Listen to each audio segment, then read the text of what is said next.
Halo guys, welcome to Faiz Vlog. Perkenalkan, nama saya Muhammad Faiz. Di sini saya sedang berada di Sungai Nam, tetapi saya tidak sendirian. Saya bersama teman-teman saya.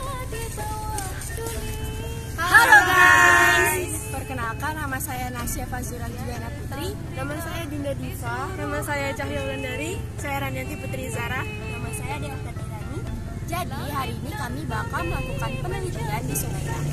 Yang mau tahu lebih lanjut tentang Sungai Nam, ikutin kami. Bye. Sungai Nam itu sebelum tahun 1942 orang mengenal Sungai Nam dengan nama Kampung Tuntan. Tuntan itu adalah nama orang kita Chinese atau orang kita Cina yang pertama sekali membuka kawasan perkebunan di Sungai Nam, Dapur Arang. Yang kalau adik-adik hari ini bisa melihat, tadi kita lewat sini ada jalan yang tidak diaspal naik ke atas itu, sebelah kanan, kalau di sini sebelah kiri, itulah namanya Kampung Tuntan. Itu adalah kampung pertama masyarakat Kampung Sungai Nam Laut. Zaman nenek moyang bapak lah, bersama dengan keturunan-keturunan kita sebelum pendudukan Jepang dan sebelum masa kemerdekaan. Jadi memang masyarakat Sungai Nam, nenek moyang kita pada waktu itu bertempat tinggal di Kampung Tuntan atau Kampung Sungai Nam Lama, atau orang nyebut Kampung Dapur Arang. Itu sudah berlangsung ratusan tahun silam lah, sejak dibuka oleh yang namanya Tuntan itu. Dia adalah orang Chinese namun sudah beragama Muslim. Keturunannya itu adalah yang hari ini juga sebagian besar ada di wilayah Sungai Nam hari ini. Dan kita pun, bapak pun termasuk salah satu keturunannya yang dari beberapa generasi ke generasi. Jadi kita ini bukan berasal dari orang yang satu daerah saja. Ada keturunan Cina, ada keturunan-keturunan Arab, ada keturunan-keturunan India dan lain sebagainya. Karena di Indonesia ini memang kita didominasi oleh orang-orang yang bapak sebutkan tadi, ras-ras yang berasal dari Arab, dari India, dari Chinese. Kita dulu memang adalah satu perkampungan yang pada zaman sebelum penjajahan, atau kita tarik lagi ke belakang sebelum zaman kerajaan Melayu, Riau Lingga dan lain sebagainya. Memang tempat kita ini kalau ditanya mengenai masyarakat atau penduduk aslinya, itu sebenarnya adalah orang-orang suku laut itu.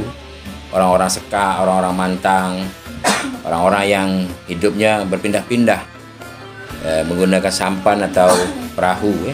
Sejak tahun 1942 ketika Jepang menjajah kita, mengalahkan Belanda, maka daerah-daerah yang ada di seluruh Indonesia, tidak terkecuali daerah kita yang ada di Pulau Bintan termasuk Sungai Nam, adalah daerah jajahan Jepang 1942 sampai dengan 1945. Jepang pada waktu itu berpusat di sekitar Pijang. Jadi ketika itu Jepang melalui salah seorang petinggi Jepang, mereka akan membuka daerah pertahanan untuk membuat pertahanan bagi tentara-tentara Jepang yang mereka anggap nanti ada gangguan dari tentara-tentara yang datang dari daerah Semenanjung Malaysia dan Singapura. Karena kawasan kita ini kan terbuka untuk di sekitar perairan laut yang kalau kita ke arah makin ke timur itu kan kita akan sampai ke Tanjung Pinang kan, Dompak dan lain sebagainya. Jadi mulai dari daerah pesisir ini semua dibangun markas-markas pertahanan untuk tentara Nippon Jepang itu. Jadi masyarakat Sungai Nam yang ada di daerah yang Bapak sampaikan tadi, di daerah Tuntan itu atau daerah Kampung Lama itu, diminta untuk melakukan perpindahan penduduk, diusir Jepang lah istilahnya. Tapi kan dulu kalau di daerah kita ini tidak ada perlawanan dengan tentara Jepang. Masyarakat kita di Kepulauan Riau khususnya di daerah Bintan ini memang kita tidak pernah terjadi perlawanan heroik untuk mengusir penjajah. Jadi ketika Jepang di sini itu memang tidak ada perlawanan. Jadi masyarakat dikumpul ya. Mika orang ini harus pindahlah dari Kampung Lama ini, cari tempat lain. Diberilah alternatif oleh Jepang pada waktu itu. Alternatif salah satunya di sini. Di sini dulu orang mengenal dengan nama air sesap disebutnya, atau Kampung Sungai Nam Laut. Setelah itu, setelah setelah zaman Jepang berakhir, berubah nama. Jadi ada yang pindah ke Mantang, ada yang pindah ke Kelong, ada yang pindah ke Gunung Kijang, ada yang pindah ke Mapo, ada yang pindah ke sekitar Koyang sini, depan Kijang nih, Koyang. Kalau Mika pernah mancing di sekitar situ itu, ada Pulau Koyang itu dulu tempat orang-orang Sungai Enam. Jadi kami ini dulu keturunan nenek moyang kita itu berpecah-pecah. Jadi makanya hari ini kita itu dengan orang Mantang saudara. Kalau tarik generasi turunan masih saudara mara lah. Nanti dengan orang Kelong juga. Karena memang satu wilayah yang orang-orangnya itu satu keluarga bertebaran. Nah, sebagian besar juga orang Sungai Enam ketika itu memang pindahnya cuma di sini, tak jauh. Mereka bawa bungkusan dari sana, tinggallah rumah dan lain sebagainya, kebun yang ada di Kampung Lama itu pindah ke sini. Di sini memang diperkenankan oleh Jepang untuk pindah ke sini, tapi memang pada waktu itu diaturnya jangan terlalu banyak kan. Nah, termasuk generasi yang di sinilah akhirnya sampai hari ini Sungai Enam dari mulai Kampung Sungai Enam Lama berubah nama, orang mengenal juga dengan air sesap. Akhirnya orang mengenal juga Sungai Enam ini dengan nama yang nama dulu kan Tuntan, Sungai Enam Lama, air sesap, dan akhirnya berubah menjadi Kampung Sungai Enam Laut atau Sungai Enam lah secara umum hari ini. Sungai Enam itu kan berasal dari nama 6 sungai yang ada di sekitar wilayah perairan Sungai Enam. Sungai Enam ini dikelilingi oleh 6 sungai yang terdiri dari mulai Sungai Mantang, Sungai Semaram, Sungai Kampung Lama, Sungai Tili, Sungai Kalang Tua. Kalau tak silap satu lagi Sungai Bundol apa ya? Yalah, begitulah lebih kurang. Itulah sungai-sungai yang berada di wilayah Sungai Enam, mulai dari daerah timur sampai dengan ke Kota Kijang, perbatasan. Oke, kita tahu lah Sungai Kalang Tua, jembatan itu kan. Nah, itulah apa istilahnya sungai terakhir kalau untuk wilayah Sungai Enam. Makanya hari ini Sungai Enam kan kawasan daerah teritorialnya mulai dari Kampung Kolam yang jembatan tempat kopi jembatan, kedai kopi jembatan itu sampai sini kan, sampai daerah Batu Duyung dan lain sebagainya.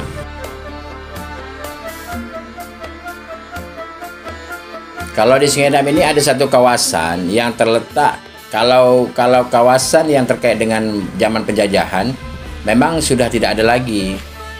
Dulu ada kawasan tebing roboh kami mengatakannya, tapi hari ini kawasan itu tidak didapati lagi. Dulu masih ada, kalau kita di kawasan tebing roboh itu di atas ini ada kawasan tebing roboh, itu adalah termasuk juga daerah sini, itu bekas-bekas pertahanan Jepang masih terlihat pada waktu itu, sekitar puluhan tahun silam lah, 20-30 tahun yang lalu, mungkin 20 tahun yang lalu lah. Nah, termasuk juga di daerah sini ada rel kereta api dulu. Dari ada penghubung rel kereta api antara wilayah Sungai Enam Dapur Arang ini dengan di Kijang sampai dengan daerah Hulu Riau. Jadi kalau di sini, kalau daerah-daerah bersejarahnya memang tidak ada lagi tapaknya. Kalau contoh macam ada benteng, orang sebut kan, ada benteng, ada peninggalan apa meriam-meriam Jepang, meriam-meriam Belanda dulu. Tidak ada lagi wilayah kita ini, kecuali kawasan-kawasan yang memang dikulturkan menjadi daerah-daerah yang sangat tinggi nilai religiusnya. Ada masih dari sini. Contoh macam ada keramat yang ada di Batu Duyung, keramat yang ada di sekolah sini. Itu ada ke daerah keramat, tapi kan tidak terkait dengan zaman penjajahan. Itu zaman-zaman sebelum penjajahan, malah zaman-zaman kerajaan dulu. Diungkapkan bahwa salah seorang yang berasal dari Pulau Penyengat katanya yang beri nama jadi Sungai Enam ini, ya, orang yang menjadi guru besar lah, guru-guru agama Islam dulu. Dia mengajarkan nenek moyang kita dulu, mengajarkan ilmu-ilmu agama. Itu katanya yang memberikan pembelajaran tentang nama, menjadikan Sungai Enam yang tadinya namanya Kampung Lama, Tuntan dan lain sebagainya berubah nama, karena filosofinya sungai yang mengelilingi kawasan ini kan. Itu namanya, kalau nama di hari ini Engku Wanzin namanya, orang berasal dari Pulau Penyengat. Itu yang menjadi guru. Kalau datang dari Penyengat itu dia pakai sampan aja berdayung. Dia itu sangat mandraguna lah, orang yang sangat sakti ya, pada waktu itu. Nah, itulah yang menjadi guru untuk masyarakat Sungai Enam zaman-zaman dulu, zaman nenek moyang kita lah. mengajarkan Islam. Dulu kan orang tak paham dengan agama ini, yang tahu memang dia orang Islam, tapi kan membaca Quran tak pandai dan lain sebagainya. Jadi datanglah salah satu konsep yang namanya dari yang saya sebutkan. Kalau masjid ini itu namanya Taqwa. sejak Itu dibangun awal itu memang sejak permulaan mereka pindah di sini tahun 1946 lah. Setelah pindah 1942 43 pindah. Tapi renovasi pertama itu kalau tidak silap Bapak sekitar 1965 mulai ada bentuk yang agak signifikan lah masjidnya. Kalau dibangun sejak mulai berpindah. Di sana dulu juga surau di dekat daerah yang pertama sekali kan. Pindah sini buat surau dulu. Orang kampung kita dulu, dia tak penting buat rumah dia. Kalau sampai di satu tempat kawasan di pulau atau di mana, dia bangun surau dulu. Kalau masjid kan disebut orang dulu surau. Nah, tak tahu orang masjid kan bangun surau lah dulu. Karena di surau itulah nanti pusat segala macam kegiatan keagamaan khususnya kan. Jadi nanti orang yang tak ada rumah pun boleh numpang tidur ke surau. Nah, baru nanti dia bangun rumah masing-masing. Rumah-rumah orang dulu kan sangat sederhana. Satu hari buat rumah selesai kan. Tak macam kita hari ini. Sini salah satu tradisi yang tak pernah ditinggalkan adalah tradisi bela kampung namanya. Bela kampung itu adalah merawat kampung. Bela tu bela lah kalau kita. Membela itu kan sama dengan menjaga kan. Merawat itu sama, membela. Jadi bela kampung itu kegiatan yang dilaksanakan setelah mulai awal Idul Fitri di Jumat pertama Idul Fitri. Jadi kalau Jumat pertama Idul Fitri itu jatuhnya 1 Syawal, tak dibuat, tapi nanti masuk seminggu kemudian di setiap hari Jumat lah. Tapi kalau hari 1 Syawal itu masuknya hari Selasa atau hari Rabu, itu dibuat nanti. Nah, jadi 3 Jumat berturut-turut.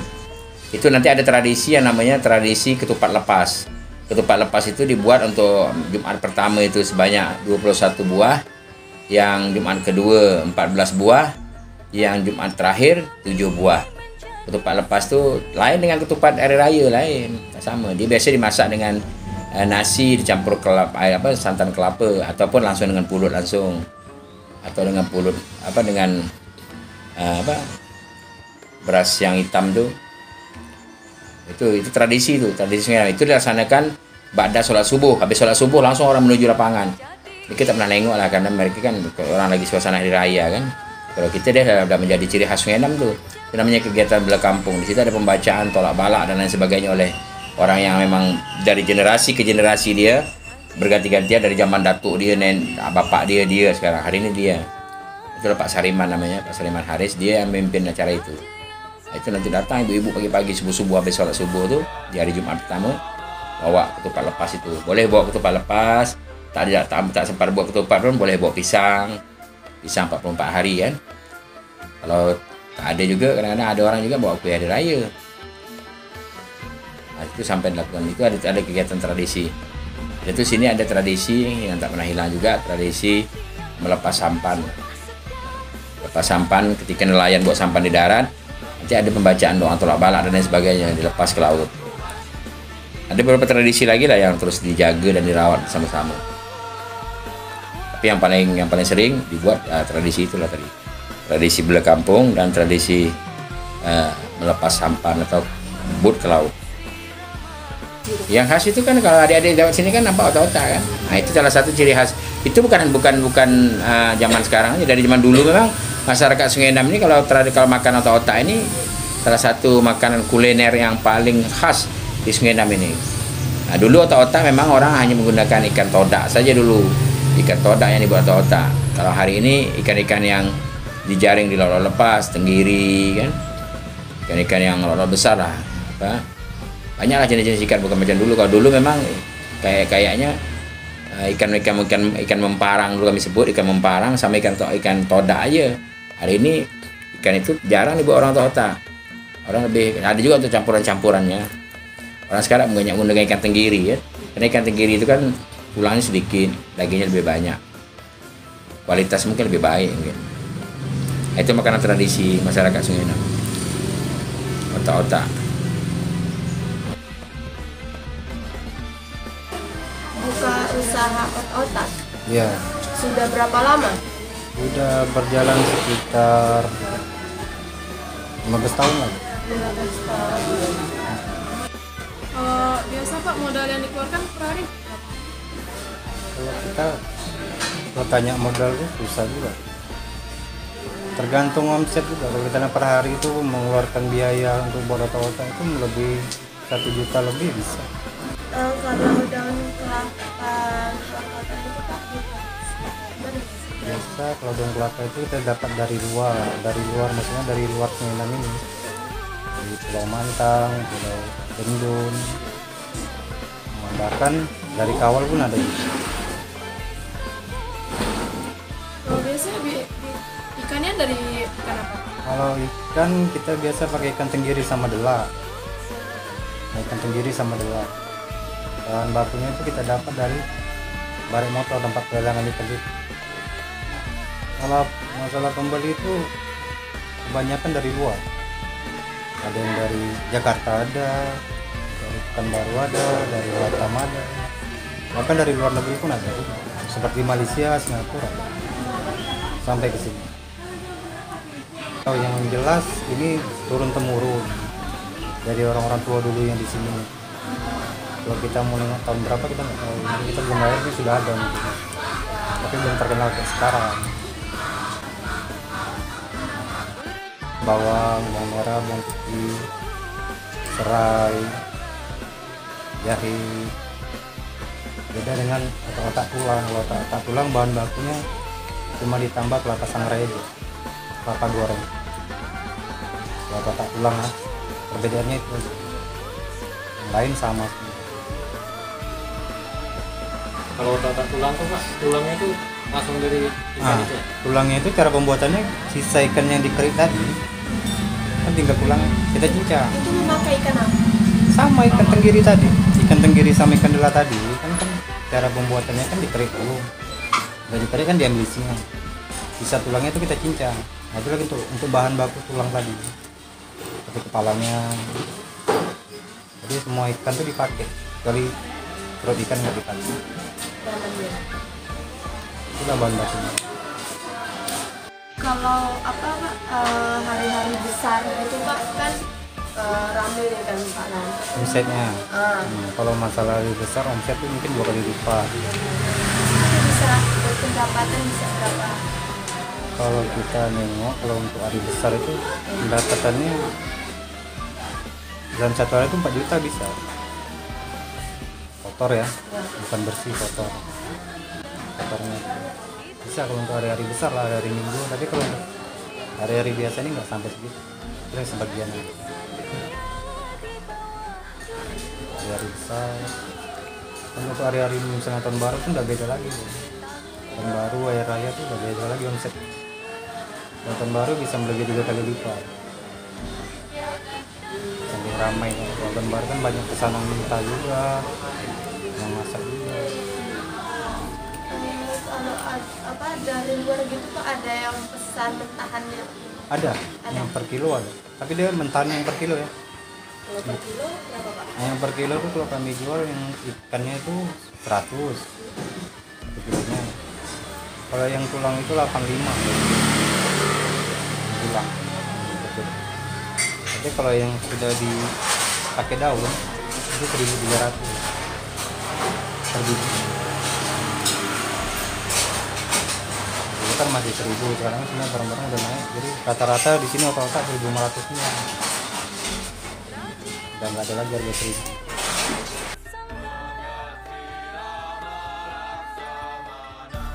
Tiap hari jualannya Kak? Tiap hari. Sini tiap hari ramai ya Kak? Nggak tentu juga, kalau hari biasa kalau sama hari-hari libur sih baru rame. Kalau hari biasa aja lah, kalau hari weekend rame ya. Kalau hari biasa ya